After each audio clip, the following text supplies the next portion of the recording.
AI. It feels like it's everywhere you look these days. And I don't know about you, but I'm not always sure what to think. Yeah, it's definitely a hot topic. Yeah. But I think the most important question we have to ask is, what can this stuff actually do? That's what we're looking at today. Right. We're diving into this new report from the US and UK AI safety institutes. They got to test out this new AI model called O1. From OpenAI, right? Yep, OpenAI. Yeah. And they really put it through its paces. They wanted to see how it would perform in three main areas: cybersecurity bioengineering and software development. Okay, so like real world stuff. Yeah. Not just theoretical what ifs. Exactly. They ran it through all kinds of tests. It's important to remember, though, that this was a pre-release version of O1.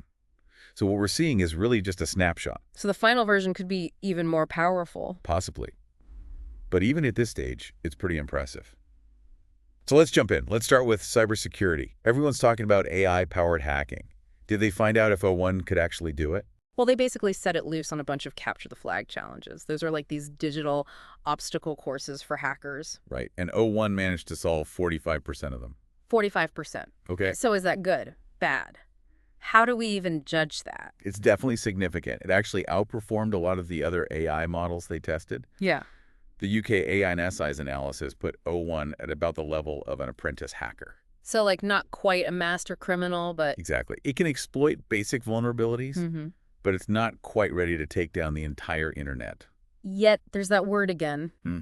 Okay, so it can hack, but what kind of hacking might an AI like this be good at? That's a great question, and one the report doesn't completely answer.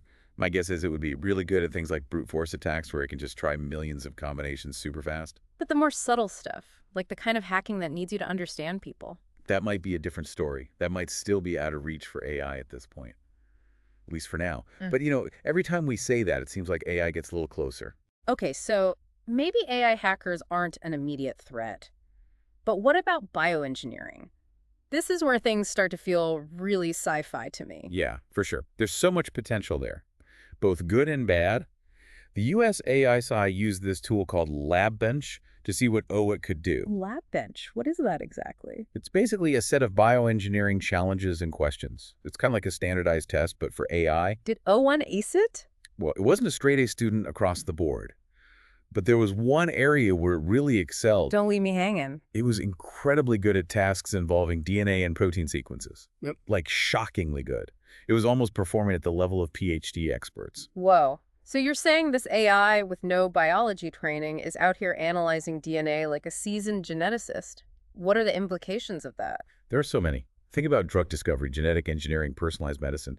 Imagine an AI that can analyze your unique genetic makeup and design a custom treatment plan just for you. That's incredible. But I can't help but think about the darker side of this too. How worried should we be about AI designing a dangerous pathogen? I get it. It's a scary thought. But creating a deadly pathogen is actually incredibly complex, even for humans. It requires a deep understanding of biology, chemistry, immunology. It's not just about knowing some DNA sequences. But an AI could access all of that information, right? And process it way faster than any human could. That's true. And that's exactly why researchers are so focused on safety and control mechanisms. How do we build these AI systems so they can't be easily misused? How do we make sure they're aligned with our values? These are the questions we need to be asking right now. Okay, so we've got AI hackers and AI bioengineers, a lot, but there's one more area I want to talk about. And it's kind of a mind bender, AI building other AIs. Yeah, that's where things get really interesting. So they actually set this AI loose to create other AIs. Like, what could possibly go wrong? Well, it wasn't quite that dramatic. The US AISI used something called MLegend-Bench. MLegend-Bench, say that 3 times fast. It's a mouthful. It's basically a collection of tasks where the AI has to improve existing AI models. So it's more like giving O1 a tune-up rather than building something from scratch. Yeah. Okay, so did O1 turn into some kind of AI guru? The results were good, but not amazing.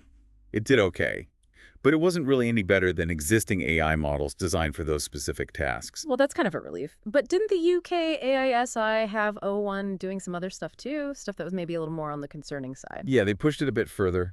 They had to do things like debug code, which isn't that unusual for a programmer. But they also had to create a fake API. Okay, wait. Back up. A fake API. What even is that, and why should we care? So an API, or application programming interface, is basically how different software systems talk to each other. A fake API would mimic a real one, so it could potentially trick other systems into giving up information or doing something they shouldn't. Okay, that sounds like something straight out of a hacker movie. Yeah, exactly. And the fact that O1 was able to create one, even a basic one, shows us that this technology could be used for good or bad. It could be used to test security systems, but it could also be used to launch cyber attacks. So it's that double-edged sword thing again. It all depends on how it's used. But going back to the AI building AI thing for a second, isn't that kind of the ultimate goal? To have AI that can design and improve itself. It's definitely a goal for a lot of researchers, and it's one that comes with huge potential, but also huge risks. If we get to the point where AI can basically bootstrap its own development, we could see AI capabilities explode. But wouldn't that also mean losing control? Like, if AI is designing and improving itself, how can we make sure it's still doing what we want it to do?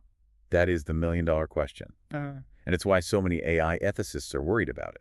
That's why there's all this research going on around value alignment and explainable AI. We need to find ways to make sure these AI systems are transparent and understandable, and that we can control them. So we need to be able to understand why an AI is making a decision, not just what decision it's making. Exactly. If we don't understand how it's thinking, we can't trust it to make decisions that are good for us.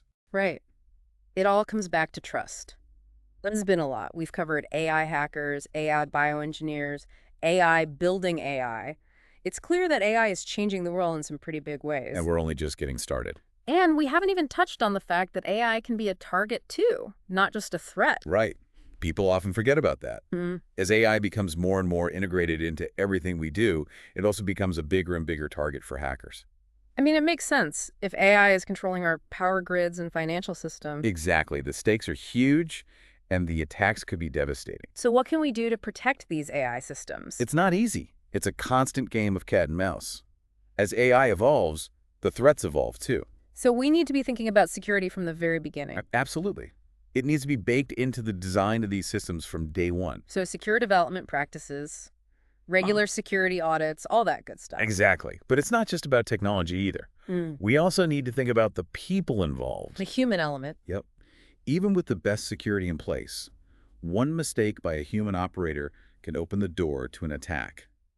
So training and education are crucial. It's like that old saying, a chain is only as strong as its weakest link. Exactly. Yeah. And in this case, the weakest link could be a person or it could be a piece of code. So we need to be thinking about security from all angles. This is getting pretty intense. It is.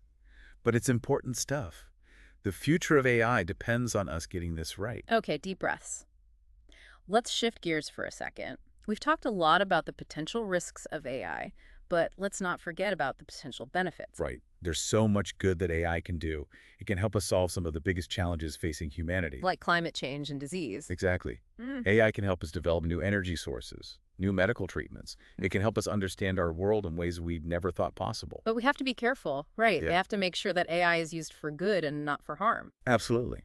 It's all about finding that balance between innovation and responsibility, between pushing the boundaries of what's possible and making sure we don't cross any lines we can't come back from. It feels like we're standing at a crossroads.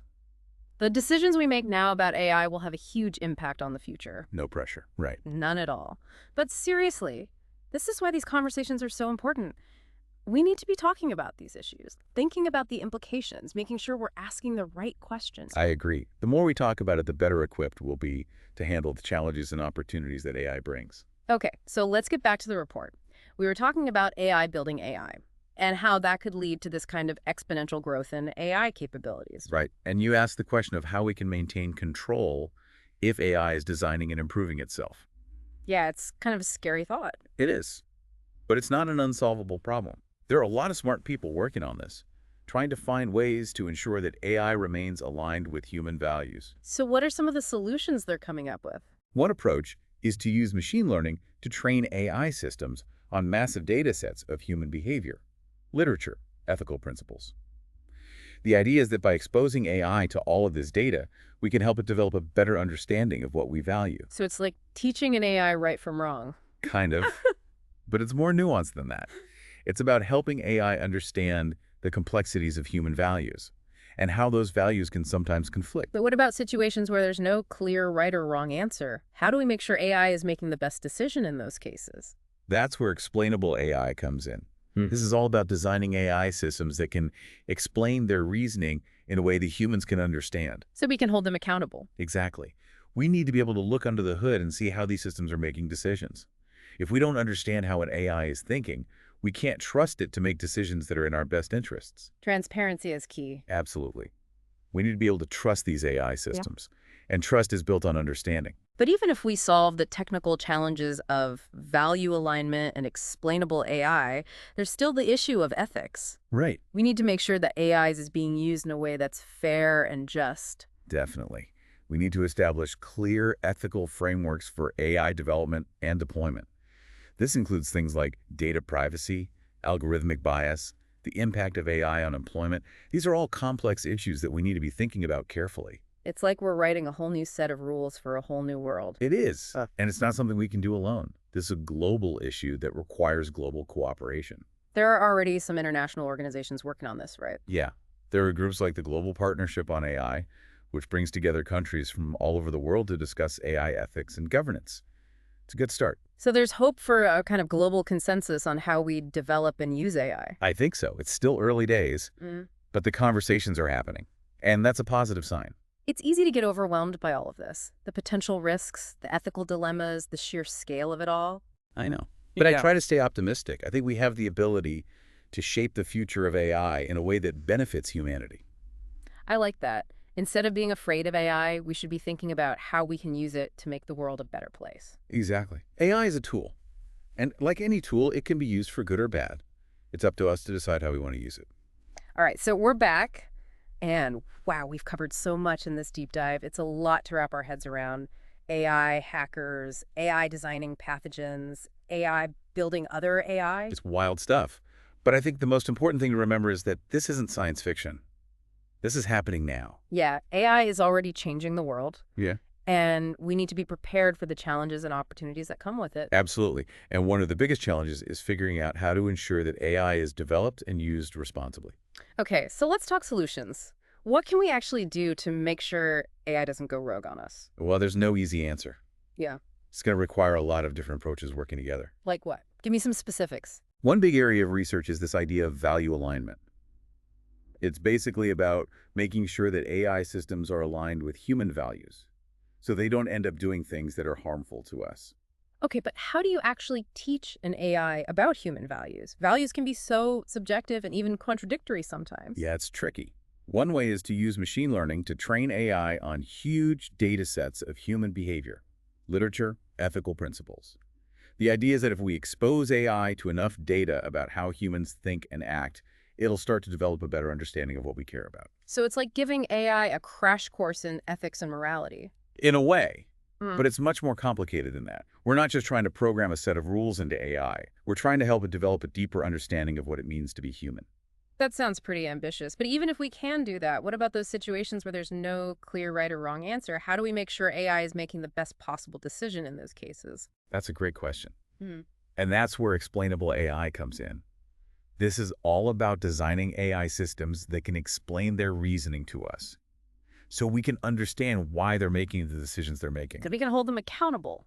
Exactly. Transparency is crucial. If we don't understand how AI is making decisions, we can't trust it to make decisions that are in our best interests. So value alignment and explainable AI, those are two big pieces of the puzzle. But there's also the whole ethical side of things, right?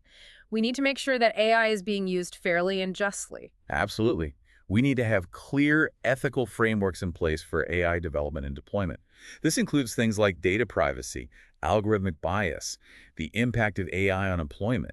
These are all really complex issues that we need to be thinking about very carefully. It's like we're building this whole new world with AI, and we need a whole new set of rules to go along with it. And it's not just up to one country to figure this out.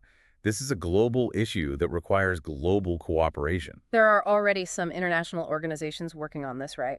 Yeah. There are groups like the Global Partnership on AI, which brings together countries from all over the world to discuss AI ethics and governance. It's a good start, but there's still a lot of work to do. This is a lot to take in, but I'm glad we're having this conversation.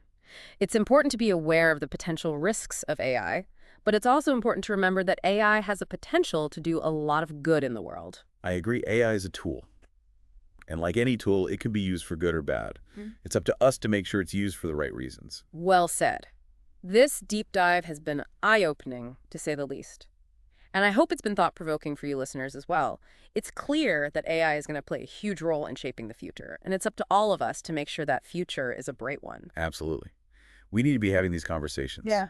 asking tough questions, and working together to find solutions. The future of AI is in our hands. We'll leave you with that thought. Thanks for joining us for this deep dive into the world of AI. It's a complex and rapidly evolving landscape, but one thing's for sure, it's going to be a fascinating ride.